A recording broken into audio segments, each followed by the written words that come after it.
This is the United Podcast Network. Welcome to Spouses Talking Houses with husband and wife real estate team Jennifer and Brian Frost. Everything you want to know about buying, selling, investing, and owning property. So let's get real about real estate. Welcome back to Spouses Talking Houses. I'm Jennifer. And I'm Brian. And today we're going to get real about 55 plus housing communities. What are the restrictions? What's typical in this type of housing, and what to expect for pricing and availability. So first of all, who makes the rules? What are the restrictions on these types of housings? Originally, you could not discriminate based on age in housing because of fair housing rules, which were part of the Civil Rights Acts that were passed in the 60s. But there were some federal legal guidelines passed in 1995 regarding elderly housing. That was the word they used, was elderly housing. And that enabled you to go ahead and designate a community that was for people aged 55 up, and they had to have at least 80% of the units set aside for people in that age category. Since then, there have also been some legislation regarding 62 plus age restricted. And then your local zoning and your condo docs can restrict it even further. So you can have a community that's 100% age restricted, but the minimum is 80%. All right, here's a question for you. Not that I could qualify, but you're so qualified. if I was considering purchasing an over 55 unit, is it just, would I just have to be over 55, or would all the occupants have to be over 55? Yes. So one of us is over 55 and one of us is not. Hint, hint. This really does go back to the condo docs, and the condo docs are going to be in line with whatever the local regulations were from the zoning or planning when that development was approved. A lot of them just say that one person needs to be over 55. Some of them say that all occupants need to be over 55. Others just have restrictions as long as you've got the one occupant who meets the age restriction. They also have restrictions about visitors. So if you're going to have adult children or grandchildren or relatives or something come stay with you and they're under the age of 18, there may be restrictions that they can stay overnight, one night, 90 days, somewhere in between 30 days. So that'll all be very specific, and you want to read the rules and regulations of that particular condo community. So what about pets? Do they have to be over 55? In dog years? So turtles and those exotic birds live over 100 years. Yeah, so maybe. But anyway, there definitely can be rules about pets, how many pets, size of pets, whether the pets are allowed at all. And not only that, whether the pets can live there with you, but also, can you just put them out in the yard? Probably not. You probably have to go walk your dog on a leash. There are going to be rules about parking. There are going to be rules about exterior decorations. So that will be specific to each community. And pets are usually one of the first things that I check on when we are trying to identify communities for one of our buyers. Okay. Yeah. And, you don't have to be 55 plus to own the unit, because obviously we can inherit a property like that from our parents or our grandparents, but it's the occupants who need to be within the age restrictions. So if you were to inherit a property like that, you might have to rent it to somebody who's in the right age range, or you might have to sell it right away because you can't move in yourself. And there's, short-term and long-term occupancy. Occupancy, yeah. So yeah. Many have rules saying that you can have under-age occupants living there for, whether it's 90 days or 60 days or whatever the case may be. Yeah, and then if they do have that 20% set aside that's not age restricted, then you might be able to go ahead and have your unit be one of those units. And it depends on whether other people in the complex are already taking that exemption or not. Interestingly enough, the number of seniors in New Hampshire is expected to increase by 37% in New Hampshire by the year 2025. I got that from New Hampshire Housing NHHFA stats. Might sound a little insensitive, but with the current situation, I don't know if that's going to hold true. The elderly are going to be Sorry. disproportionately affected. Yeah. We're cooped up here too long and going for the gallows humor, but I still, demographically, you do still have, as of this year, 100% of our boomers are going to be 55 plus. This year's the last year that the remaining boomers will turn 55. The silent generation is between 75 and 95 years of age. And in the meantime, we've got younger folks moving out of the state. So they're going to college out of state and they're taking jobs out of state. They're finding other opportunities, either housing, jobs, college, or they consider New Hampshire to be not hip and exciting. Well, I think the average real estate appraiser nationwide now is over 52. So yeah. Actually, the realtor demographics are aging as well. So we're going to sell ourselves these over 55 properties. I might let you move in. Yeah, I'll go hang out in the clubhouse, right? So, the developments are readily available in the area. They've since that 1995 law went into effect and all the local zonings caught up with it, it's actually been very popular with local planning boards. The thought process of the local planning boards was, we can't deny all building permits, we can't deny all development, but if we approve stuff that's age restricted, we can go ahead and get some property tax income without having to put more kids into the schools. And whether it's because of this type of development or whether it's because of the changing demographics that I mentioned earlier, in the past 10 years, there's actually been a 10% drop in student enrollment, grades K through 12.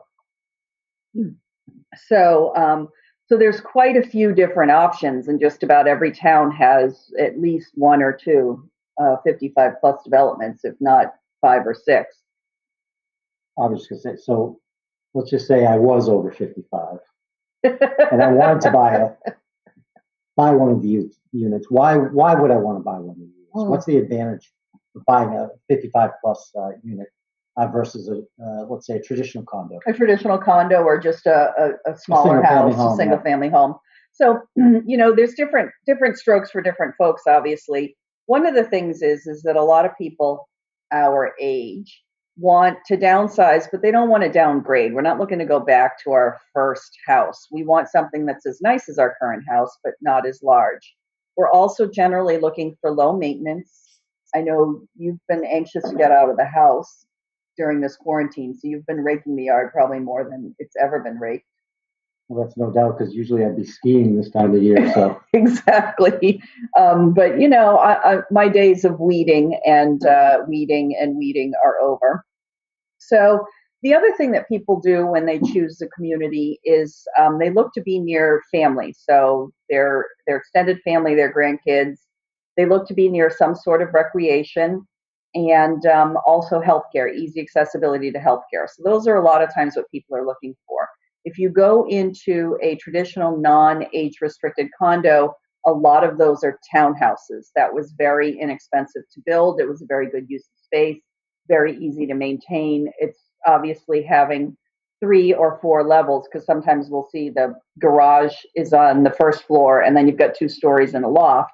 Having all those stairs is generally not very popular for us downsizing folks.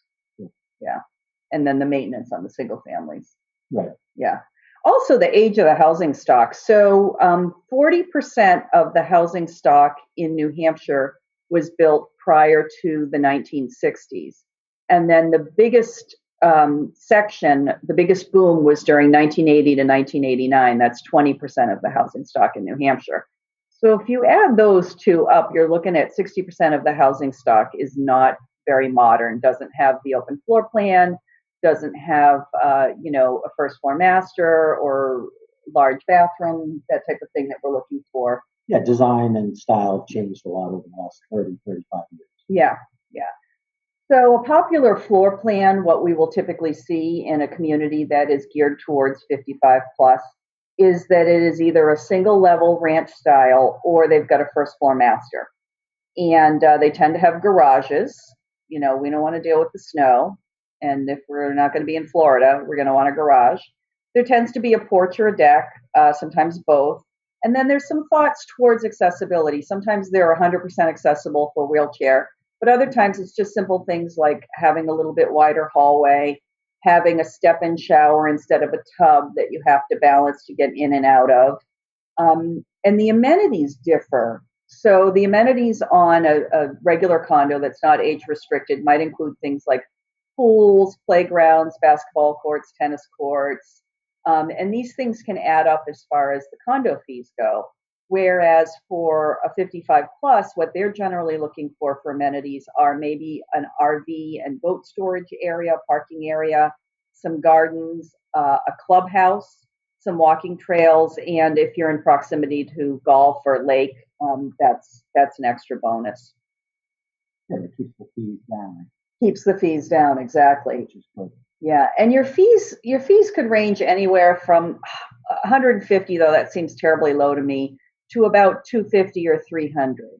And your fees are typically going to include maintenance of the roads. A lot of times they're not public roads, they're private to that community. And then they're going to take care of your snow removal all the way up to your doorstep. They're going to take care of your landscaping. And a lot of this will differ too, because you can have some properties that are all connected. And so if they've got common roofs and common porches and decks, then that maintenance is going to be included in the condo association fee.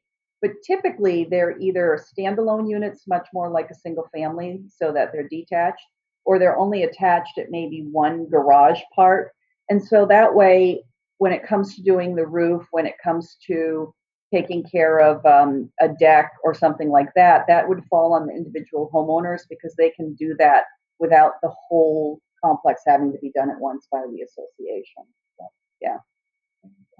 I've just noticed that, as long with the boom we've had over the last, 4 or 5 years, prices for over 55 units have gone up tremendously. It's skyrocketed, yeah. I can remember when they first started developing them, 8-10 years ago. We were looking in the 200s, and right now there's a few places in Londonderry where they're being offered at over $500,000. I know. How many people think they're going to downsize at $500,000? But that's what it is. Yeah. So actually, let's see. I think you put out some stats here. The average over 55 condo. Yep. In Rockingham and Hillsborough counties, which are the two counties that we service here in southern New Hampshire, primarily, pretty close to $400,000. Yeah, $395, $115.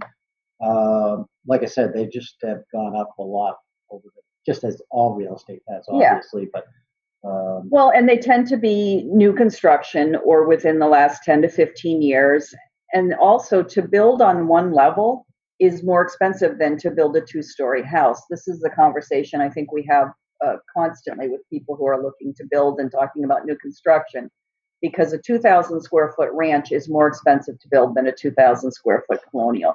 You've got twice the foundation, you've got twice the roof. It's a bigger footprint. And so they are a little bit more expensive to build. And usually people are not looking to skimp on the amenities as far as the kitchen and the flooring and all of that goes, the tub and the shower, because a lot of times what we hear people express is like, this is the last house that I'm going to buy. I'm going to sell my house that we've been very comfortable in and we've spent a lot of money on and we've got some good equity in it. And so we want what we want when we want it. Hey, there's the baby boomer anthem right there, right? Sounds about right. Typical size is between, I would say, 1,500 and 2,500 square feet. Yeah, I think that's right. I mean, there are some bigger units out there. Yeah, and you'll usually see 2 bedrooms plus a den and at least a master bath and a full bath. Right, and a lot will have full basements, but they're usually not finished. They're usually used for storage. Mm-hmm. And actually, most of them don't have any outside access for security. Right. So there's no bulkhead or. So it's not a walkout basement. Yeah, it's not which a would walkout be basement. Right, something that you would want. Right, Yeah. So we're seeing right now, I'm seeing prices are typically between like 350 and 500 for the most part. There are obviously some exceptions to either end. Sure, the highest price unit here was close to $700,000. Okay, yeah. So. And there's also some mobile home developments, parks, neighborhoods, whatever you want to call them, that are 55 plus age restricted. And so that can be very affordable. And that's really great, I think, too, if you're a snowbird. So if you're only going to be up in New Hampshire or Massachusetts for the summer, you don't have to have a $400,000 piece of property. You can have something that's much more affordable. And there also are some apartments and rentals that are age restricted too. It's not your typical, what you tend to think of as a mobile home. Right. Yeah. They're a lot nicer. They're modular. They're they reflect kind of finished standards and whatnot. So just I've seen a lot more design. I've seen some dynamite floor plans. Yeah. And then we'll have another episode where we'll talk about modular versus manufactured versus mobile. But basically the leased land and the type of foundation and where it was built, whether it was stick built or not, or what's going to put you in that category. So overall, I just think it's a great time to be our age. Brian's not going to take that seriously. But it's a good opportunity to use the equity from your home. You don't have to be retired. You just have to meet the age restriction. Let's face it, if there's two of you in the house, you can only be using 2 rooms at a time. And in most houses, I would say people use about 4 to 5 of their rooms all the time, and there are at least 2 rooms that they never use.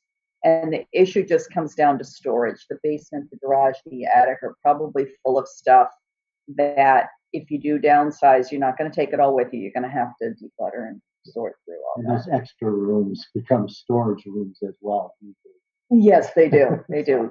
Though right now, with all the quarantining, I am so happy with our house because we basically have 3 levels with the finished basement. So my daughter's upstairs. I'm on the 1st floor. Brian's in the man cave.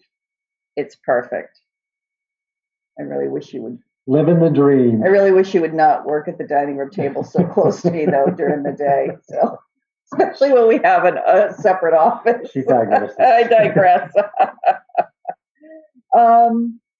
So anyway, I also look forward to being in a place that has the clubhouse because I'm practicing social distancing. Yes, you can social distance and I can go do things at the clubhouse, play cards or games or watch a game or something like that on TV.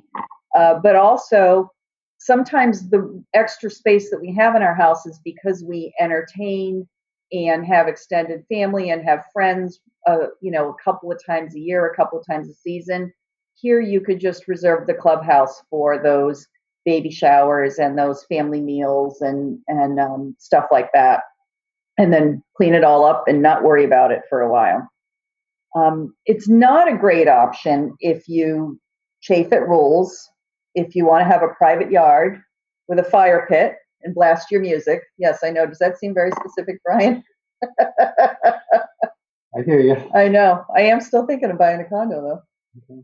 I don't know. We'll see. Anyway, if you are thinking about right sizing, we could give you a market analysis on your current home, help you find your perfect spot in New Hampshire or Massachusetts, or refer you to a professional in our network. It's both national and international. We hope you enjoyed this opportunity to get real about real estate. Please like, subscribe, and share Spouses Talking Houses with your friends, family, neighbors, and that grocery checkout person, that most valuable VIP right now. If you like this show, we'd be grateful if you leave a review. And we'll see you next week. Stay safe. Stay healthy. Stay sane. Music courtesy of the Eric Lindbergh Trio. Please visit his website at www.ericlindberghworld.com. Jennifer and Brian are licensed to practice real estate in New Hampshire and Massachusetts. Brian is also a certified general appraiser in New Hampshire. They are not lawyers, accountants, home inspectors, or therapists. Real estate customs and rules may be different in your area. Each Keller Williams Realty office is independently owned and operated. The Realtor name is trademarked to members of the National Association of Realtors. If you are currently under contract with a real estate agent, this is not intended as a solicitation. Views expressed on this podcast by Jennifer may not be shared by Brian and vice versa, nor are they necessarily the views of Keller Williams Realty. The views and opinions expressed by the hosts, guests, or callers of this program do not necessarily reflect the opinions of the Studio 21, Podcast Café, the United Podcast Network, its partners, or affiliates.